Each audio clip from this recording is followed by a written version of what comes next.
Guna menyamakan persepsi terkait potensi ancaman dan peluang masuknya dokter-dokter spesialis asing di era globalisasi, sekaligus langkah proteksi bagi profesi dokter di dalam negeri, Konsil Kedokteran Indonesia atau KKI menggelar rapat koordinasi di Yogyakarta pada Kamis 29 September 2022.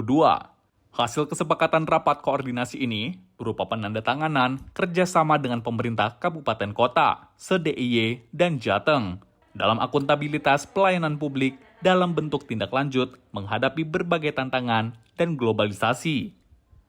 Tahun 2025, Indonesia bersama anggota negara-negara ASEAN akan masuk dalam era masyarakat ekonomi ASEAN, di mana para dokter spesialis berkewarganegaraan asing diperbolehkan melakukan praktek di dalam negeri, begitu juga sebaliknya. Untuk itu, dalam menghadapi persaingan di bidang kesehatan, KKI akan meningkatkan kualitas dokter Indonesia agar mampu bersaing dengan dokter-dokter asing. Peningkatan kemampuan itu meliputi pengetahuan, kemampuan menggunakan teknologi kesehatan, kemampuan memahami pasien, dan sikap profesi sebagai dokter. Tentu saja, supaya bisa bersaing, kita harus punya kompetensi, kemampuan yang sama dengan mereka.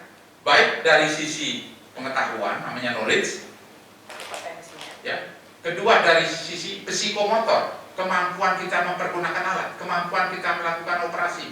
Yang ketiga adalah value. Value itu adalah kemampuan kita di dalam memahami pasien sebagai suatu yang utuh.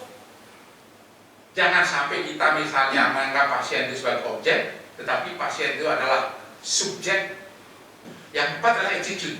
Attitude ini juga sama, hampir sama dengan value, tapi berpusat pada diri kita.